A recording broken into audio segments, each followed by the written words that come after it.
we are in scatter plot chapter, which I believe is 2.5. This was a checking for understanding for your last lesson.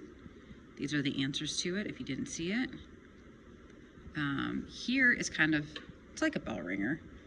And in the beginning of class, I usually say, we're going to talk about correlations. What do you know about correlations? There's positive, there's negative, and there's no correlation.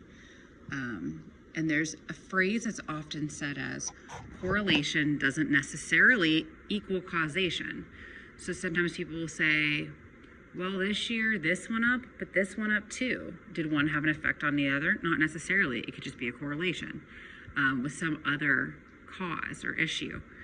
So we go through these and we say the size of a car and gas mileage. So I use arrows to help me. If the size of a car is bigger, the gas mileage, so like an SUV, your gas mileage is like 20 some miles per gallon. But if I have a really small car, say even like a motorcycle, you could get 80 or 70 some miles per gallon.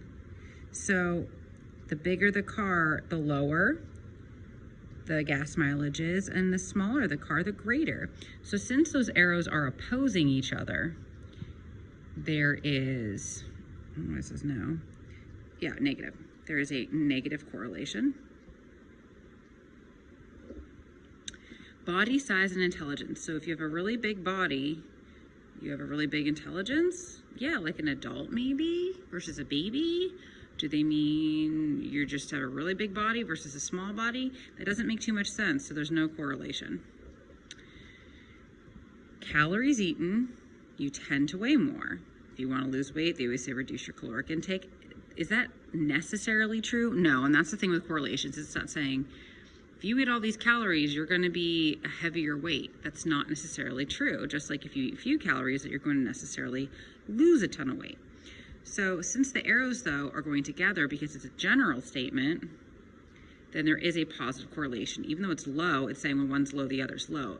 That means that they're both the same for the input and the output, that there's going to be a positive correlation when you graph this. Exercise and weight. If you exercise a lot, you tend to weigh less, and vice versa. If you don't exercise a lot, if you're sedentary, you tend to gain more weight. Is that necessarily true? No, but there's a correlation there. And that could be a causation thing, or it could be a correlation thing, not necessarily causing it. So there's a negative correlation. Distance from source of sound and loudness of sound. So if I'm far away from a car on the highway, I don't hear it, but as the car gets closer to me, so if it's very far away, the distance, the loudness is lower. But if it's really close to me, then the loudness is greater. That is a negative correlation. Air temperature and water use. So if it's really hot out, do people drink more water? And if it's really cold out, do people drink more water? Well, it depends. Sometimes in the winter it can be really dry and indoors because of that. So I do tend to drink more water in the winter, but you probably use more water in the summer when it's hot. So it's probably a positive correlation. It says stork population and human birth rate. That's to be funny. There's no correlation. I did not come up with these. I just simply Googled. And as the number of workers increase on a job site, the number of days gets less and less and less. So that is a negative correlation. Okay, so those are just some refreshers for what correlation is. So we're going to be talking about scatter plots and lines of best fit. Go ahead and pause and copy these down if you want. It says, in order to determine if there is a correlation between two variables, data points are displayed in a graph called a scatter plot. Scatter plots are two sets of data in a coordinate plane to model real-life data. Through a scatter plot, a correlation is determined as positive, negative, or none at all. Predictions can also be made through scatter plots by using a regression equation and a line of best fit. A line of best fit is drawn. We're going to do it in this class. You could write a line of best fit just going between points where there's some on one side and the same amount on the other. You could pick 2 points. You could start at a y-intercept and create a line. There's many ways to create a line of best fit. But we're just going to pick 2 points between, or pick 2 points that represent data best. Now our calculator is much better at this. Our calculator can create a regression equation, which is a line of best fit. So here I have all positive numbers. I have hours spent practicing, we don't know what, basketball let's say, and points scored. So we'll make this our y-axis and this our x. We only need positive values, so I'm going to just make this quadrant 1. We're going to title our graph with points by practicing. We're going to label our x-axis as hours spent practicing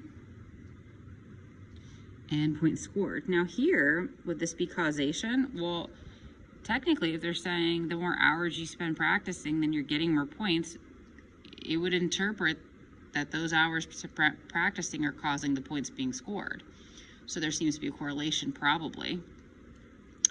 4 and then 6. So go to 4, 1, 2, 3, 4, and then go up 6. 1, 2, 3, 4, 5, 6. And then we have 9 hours practicing and 10 points. 1, 2, 3, 4, 5, 6, 7, 8, 9. 1, 2, 3, 4, 5, 6, 7, 8, 9, 10. 5 and 4.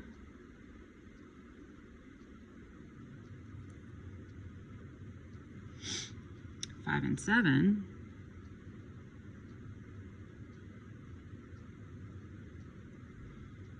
1, 2. 12, 11.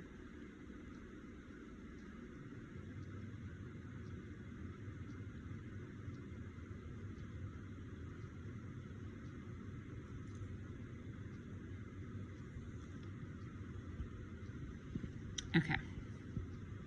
Now we can pick any 2 points we want. If you were to pick these two, this line wouldn't represent your data accurately. It's not even hitting your other points.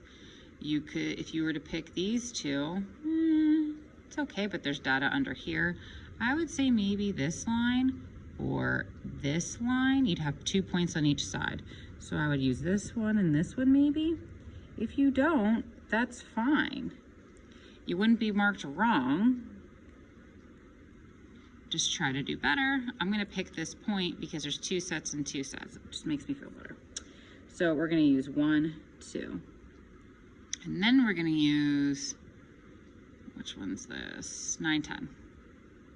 You can use any 2 you want.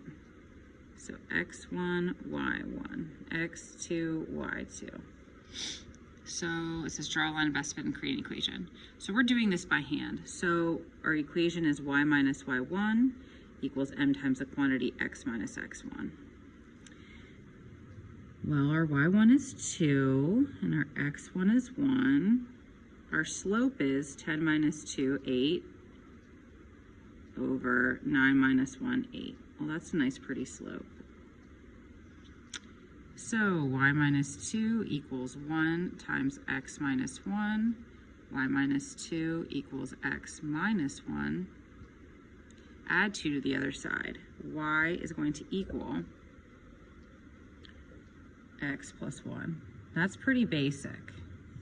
That's an equation to represent this data. That's fine. It's probably not the most accurate. So using the graphing calculator, I'm going to show you how you would take these values and have a more accurate equation to represent this data, to predict future data. So the whole reason we're doing this is to create equations so that we can predict future data. Okay, my graphing calculator is not working, so I apologize. We're going to go over here and get another one. I guess I could have just set the phone on the desk, huh? You're going to go in your graphing calculator to stat for statistics. And then it says edit. So stat, edit, you're gonna press enter because that's what you want. And you're gonna enter your data in here. So your first one is 4, enter, 9, enter, 5, enter, 5, enter, 1, enter, 12, enter. Then you can take your arrow and go over because you want to put your list 2 in, 6, enter, 10, 4, 7, 2, 11. My suggestion is to watch this first maybe and then pause the video and on your own try it, because obviously you can do it with me in the video, but when you have to do this on your own, you want to make sure you know how to do it. So you input your data, and then you want to calculate. So you're going to hit stat again, and you're going to go over to calculate, and you want to calculate a linear regression equation. Enter. Yes, I want to use list 1. Yes, I want to use list 2. And I want to calculate. Oh, so the calculator's equation is y equals 0.83x plus 1.69. The slopes are both positive, close to 1. This is close to 1 as well. So a little more accurate. And since real life data is messy, this obviously makes more sense too, because it's not going to be these cute 1s and 2s and 9s. So that's how you do it with a calculator or by hand. Now when you do the lab, it'll tell you what it wants or your preference. So if you do this video ahead, you get to work on a lab. If you don't, then it's fine. You just work on this in class. On the back, it says correlation coefficient, denoted by R on a calculator, indicates how closely data points are to the cluster of best fit. The closer the correlation is to -1 or 1, the stronger the correlation will be. If R is 0, there's no correlation. So we're gonna do a little bell ringer in class like this, but if you have a very strong correlation that's positive, this one's exact, it's linear. This would be an R equals 1. This would equal maybe like an R equals 0.8. This might be an R equals 0. If the slope was going negatively, it would be a R equals -1, okay? So the pendulum swings between -1 and 1. So sometimes you don't have to just graph it. I just want you to come up with an equation. So we're gonna do the same thing we did again, but we're gonna use a graphing calculator to just find the equation. So we're gonna go back to our graphing calculator and we're gonna put in data for time on homework and time watching TV. Is there a correlation? Does one affect the other? No, I don't think they do. I think that some people are just homework people and some people are TV watcher people and some people are both. I know I'm both. So I don't think one necessarily affects the other because some people do homework while they watch TV.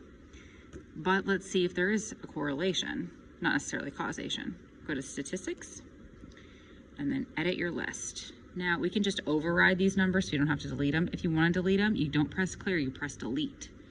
So you can delete them or you can override. So let's just delete these ones and I will override the next ones. So 1, enter, 1.5, enter, 3, enter, 1, enter, 2, enter, 5, enter. I'm going to override the other numbers.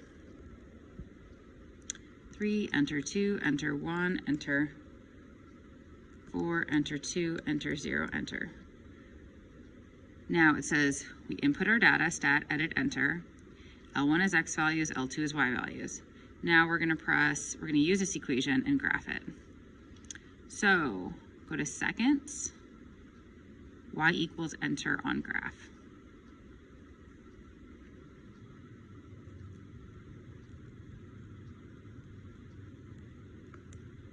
Stat, calculate, and regression equation. So we're going to take that equation and put it in our graphing calculator.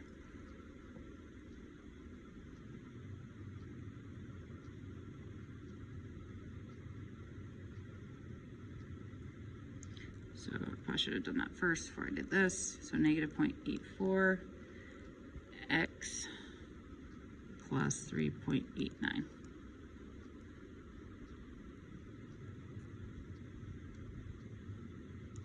Now we're graphing it,